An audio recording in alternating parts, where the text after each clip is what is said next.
Good morning. You're listening to Short Stories with Mrs. Sam, brought to you by the Hotchkiss Library of Sharon and Robin Hood Radio.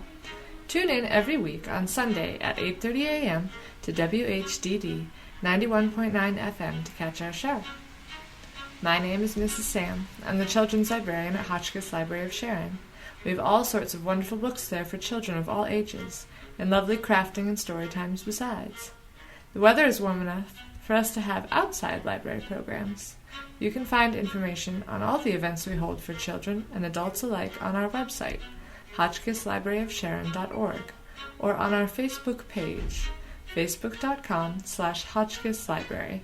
We are open by appointment for browsing and borrowing and computer use every day of the week. This week, I have something special for you. Penguin Random House has generously given the Hotchkiss Library of Sharon permission to read short stories from their published collection, Flying Lessons and Other Stories. I'm going to be reading The Difficult Path by Grace Lynn.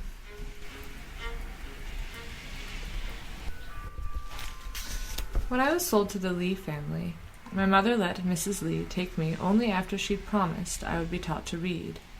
My mother had 14 other children starving and clinging to her, yet she was still insisting that I promise. Mrs. Lee sniffed and began a high-pitched imitation. "Promise me that when she's 6, you'll have her taught to read on your ancestor's grave. Promise!" "You didn't have to agree," Auntie Wang replied peevishly.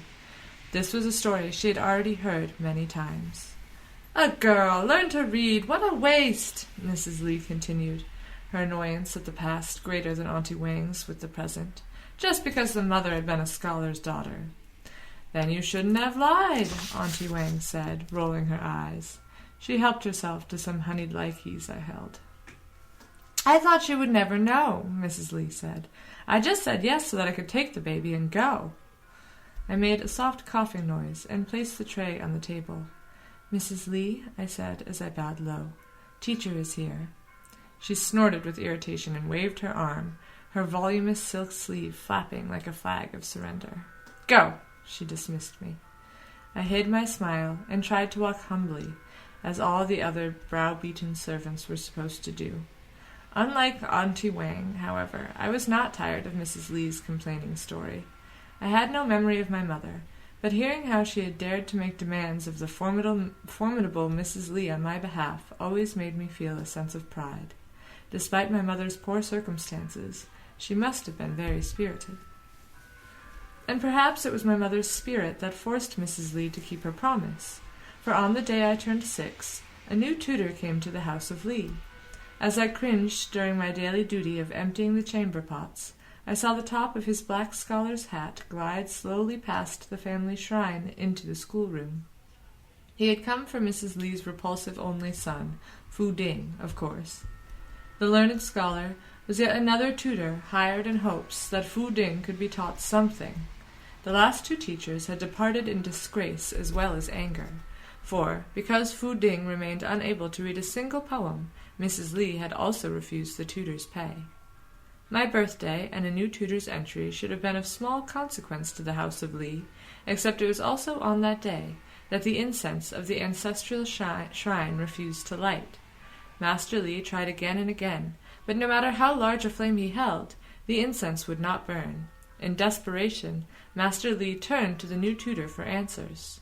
"It is apparent," the scholar said, "that you or someone in your household has shamed your ancestors. Perhaps someone has stolen something, or has broken a promise." Of course, Master Lee nodded with respect. Then he snapped at Mrs. Lee. "Wife! We have angered our ancestors. What have you done?"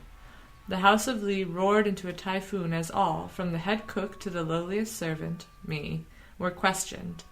When it was discovered that it was my 6th birthday, Mrs. Lee remembered her promise to my mother, then paled and swayed like a blanched stalk of bamboo. "It couldn't be," she said in horror. But it could be and probably was, the new tutor said, and immediately quoted his price for 2 students. Mrs. Lee, still aghast at the revelation and fending off insults from her husband, did not even haggle over the price. She did try later, claiming that as a girl I should be cheaper, but he responded that because I was a girl he should be paid more, as he was making an exception, so the matter was dropped. And I began my education. That was over 6 years ago. It was also over 6 years ago that I saw my teacher walk in with a new pair of shoes. Those shoes glided on the smooth stone floor, only hesitating as he paused in front of the shrine. With a sharp glance around, he quickly changed the incense, ensuring my lessons and his larger salary. "You are late, Ling-Si," teacher said, but without anger. He knew that Mrs. Lee always was the reason for my tardiness. "Ling-Si is late," Fu Ding sneered. I tried to consider Fu Ding with kindness, for it was his inability to read little more than his name that had granted me so many years of lessons. But it was difficult. His body had, over the years, grown into a man's, but he was still the same lazy, spoiled brat he had been as a boy. If anything, the years had made him even more horrible, for now he had a vicious streak that delighted in cruelty. I couldn't help shivering when I saw that he was pulling the legs off of crickets again. "Today's poem," teacher said, ignoring Fu Ding, "is The Difficult Path by Li Po." I knelt at the table and began to read. "I will ride the winds and surmount the endless waves. Setting sail on the vast ocean, I will one day reach the distant shores." "The ocean," I murmured. I had been outside the walled estate of the House of Li only a handful of times. However, one time Shu Wan, the head cook, and I had been sent to town to buy pepper, and I had caught a glimpse of the sea, but only a glimpse, for when I tried to see more, I was yanked away. Shu Wan had a terror of pirates, and was convinced that just looking at the sea would make them appear. "Li Po writes of endless hardships," teacher said, "but you also feel his valiant spirit. I hope this is something you remember, Ling-Si." I looked up at him, the question in my eyes, since I dared not ask with my voice. "Today is our last lesson," teacher said.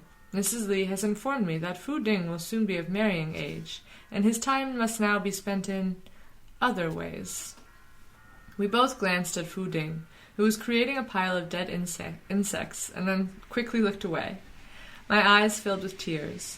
I had known that these lessons could not continue forever, but now that they were ending, I felt I could not bear it. "You have learned so much, Ling-Si," teacher said to me kindly. "You are a very smart and clever pupil. If you had been a boy, I have no doubt you would have won honors at the imperial examination." I tried to smile, but could only bow my head. I felt teacher's hand just gently rest upon it. Minucius, the second sage, said that there are 3 joys in this world: health, a clear conscience, and teaching those who are worthy. Teaching you has been a joy, Ling-Si. My tears continued to drop long after our last lesson, long after teacher had left the House of Li, and I had swept up Fu Ding's collection of insects. They even continued as I scrubbed the pots in the kitchen, much to the annoyance of the other servants. "Stop your crying," B.C. snapped, carrying over dirty bowls for me to wash. "We've got enough to do without listening to your sniffling." "Look at me," Shu Wan said. "I have to prepare lunch boxes for the entire household, and am I wailing? And Hao Bo and Wu Yang and all the men have to prepare the sedan chairs and get ready to carry fat Fu Ding for hours tomorrow, and they aren't crying either, so your sniveling is not welcome." I gulped and rubbed my face with my sleeve. "Why are we getting lunch boxes and sedan chairs ready?" I asked. "Where is the family going?" "Where are we all going, you mean?" B.C. said. "They're taking all of us this time, even you." "Me?" I asked, surprised. I had assumed that Mrs. Lee and the family were going on an extravagant picnic, or visiting Aunt Sue, or some other rich cousin's mansion. "Where? Why?" "It's the 1st of the month, stupid," B.C. said. "You may have gotten all those fancy lessons and learned to read, but you're still not very smart. They're taking us to the temple service, of course." "But the Temple of Longevity is not ours," I began. "We're not going to the Temple of Longevity," B.C. said with exasperation. I could see that her frustration was more at the inconvenience than it was for me. "We're off to the Infinite Stream Temple this time."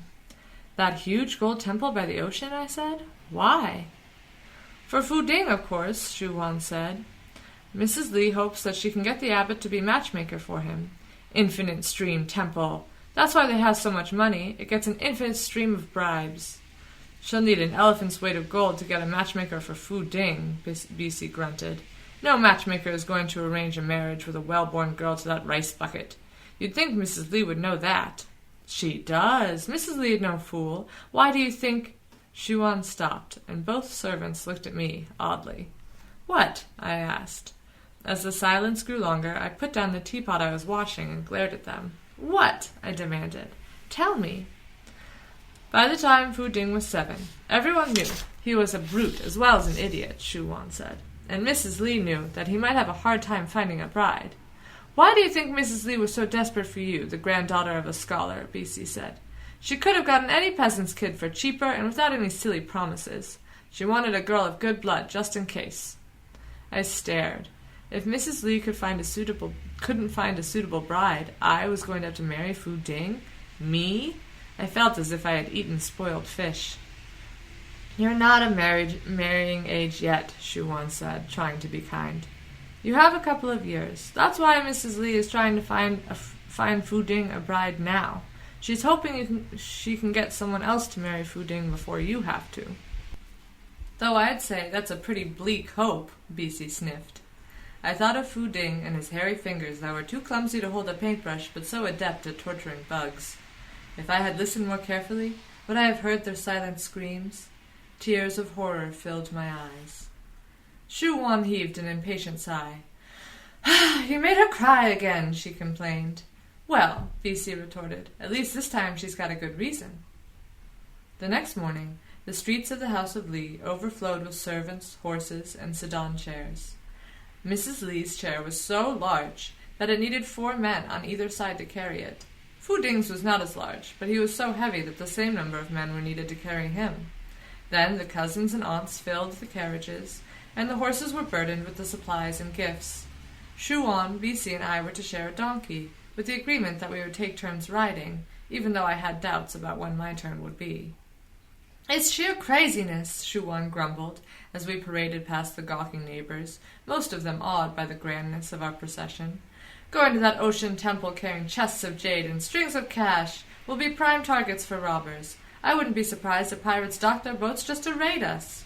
I remembered Shu Wan's fear of pirates. "Weren't some pirates seen recently?" I asked slyly. "I think someone said it was the Red Flag Fleet." "I hope not," Shu Wan said, with such fear that I felt a little bad for teasing her. "They are the worst. No one can stop the Red Flag Fleet." "The Imperial Navy has tried 3 times to capture them," B.C. said helpfully, "but failed each time. I heard that the Emperor has even offered amnesty to the captain and the crew if they'd agree to retire." "Why would they retire?" Shu Wan said. "They take what they want and no one can stop them.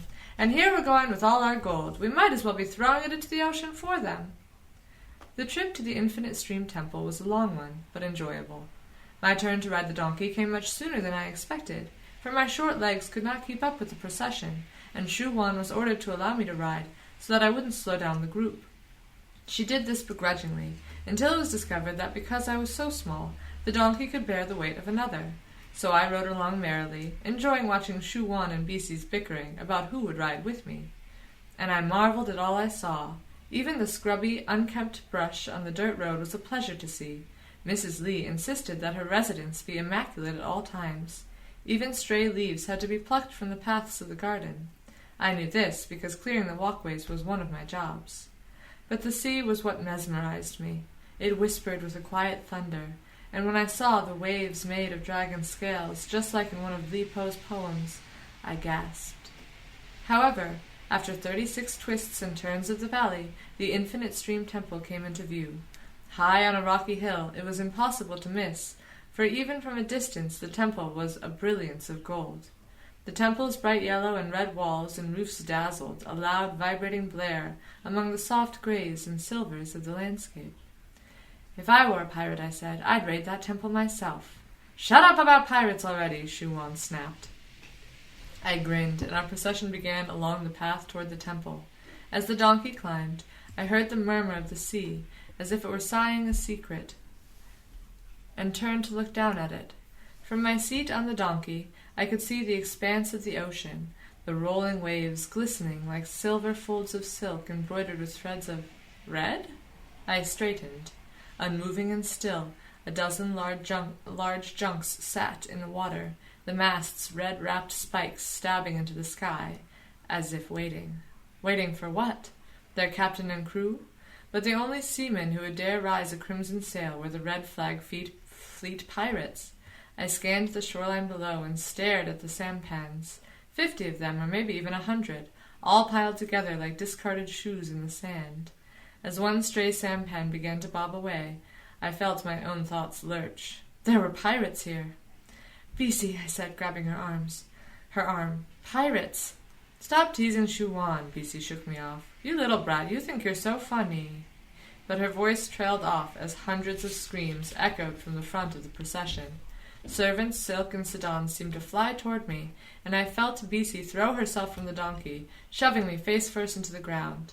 Something hard hit the back of my head, but before all became black, I knew that the Lee family had reached the doors of the temple and been welcomed in by the pirates. I dreamed I was a small child, being rocked gently in a mother's arms. "Shh," she whispered in my ear. "Shh." "Is that one awake yet?" a rough voice said. My eyes flew open. The soft rocking had been caused by the waves of the sea, and the ocean's roar had been the whisper. I sat up and saw a splash of red against blue, an unfurled sail against the sky. I was on a pirate boat. "Now she is," another voice hooted. A forest of men stood before me, but beneath the raucous laughter I heard sniffling. I looked and saw Bisi next to me, whimpering like a puppy. "This was supposed to be a grab and go," a man said. "The captain's not going to like seeing these prisoners." "Indeed," a low voice behind me said, as all the men immediately quieted. "She does not." The captain was a woman? She strode forward, and it was then that I saw Tayani, the captain of the Red Flag Fleet, the most feared pirate of the sea. I could only gape. Teacher had once told me about the powerful goddess Zi Wangwu, and how she was sometimes described as ferocious and terrible, having the claws and teeth of a tiger and the tail of a panther. But she was also described as being incredibly lovely and the queen of the heavens. I had protested at the conflicting descriptions. I thought it was impossible for one to be so beautiful and so fierce at the same time, but as I gazed at Tiani, I suddenly understood.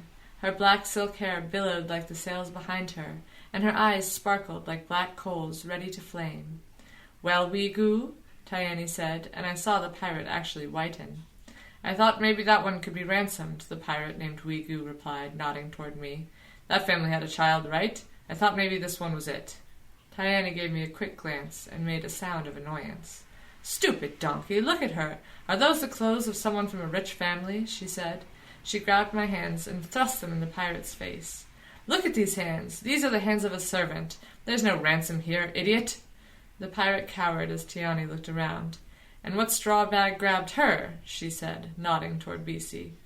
"Dihan took her," one of the men said. "He thought she was pretty." "Did he?" Tiani said dangerously. She drew her sword and walked to a man, placing her sword at his neck.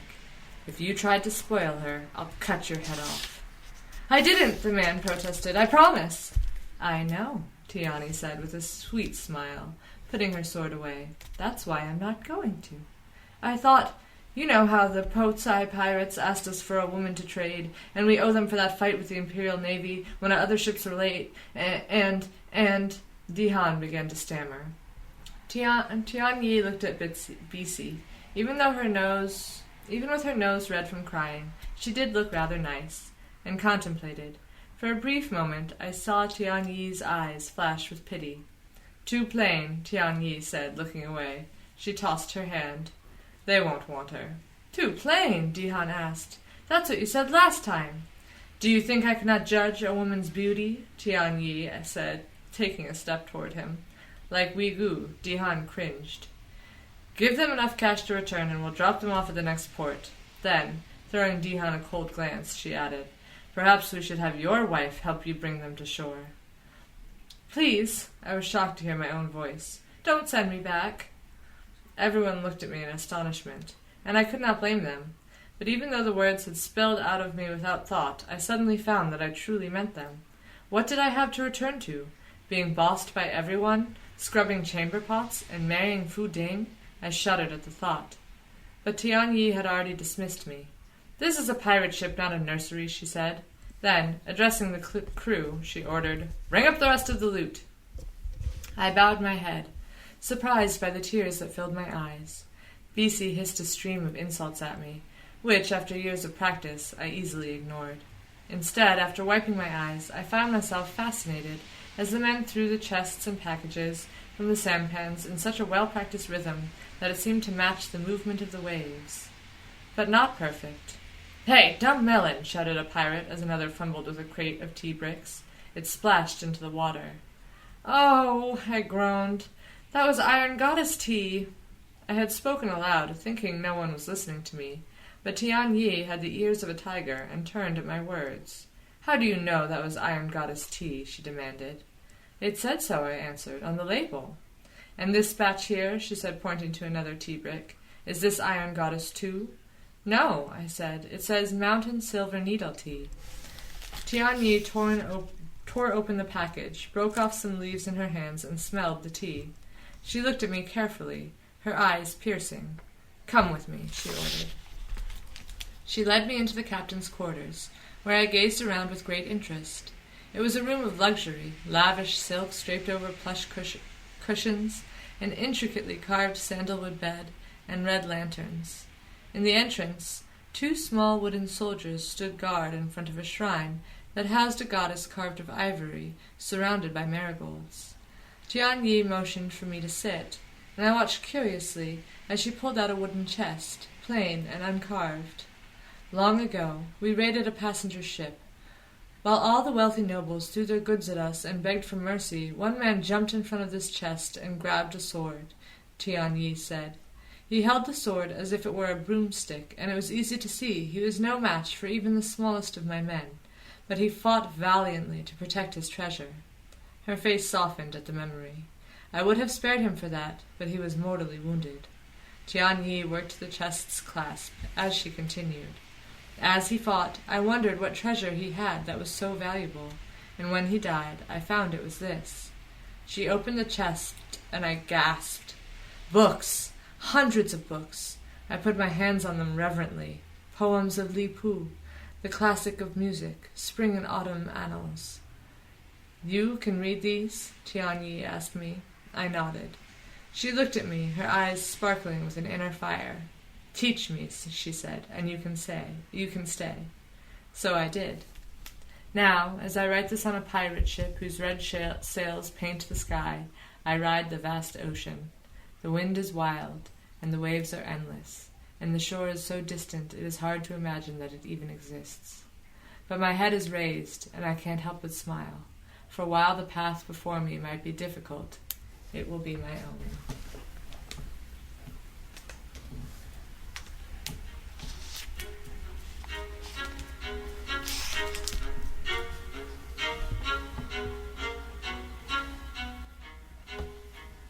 Thank you for listening to Short Stories with Mrs. Sam. This is a podcast brought to you by the Hotchkiss Library of Sharon and Robin Hood Radio. Tune in every week on Sunday at 8:30 a.m. to WHDD 91.9 FM to catch our show. Today's story was from Flying Lessons and Other Stories. It was by Grace Lynn, and it was read by permission by Penguin Random House. All sounds in this recording are from freesound.org.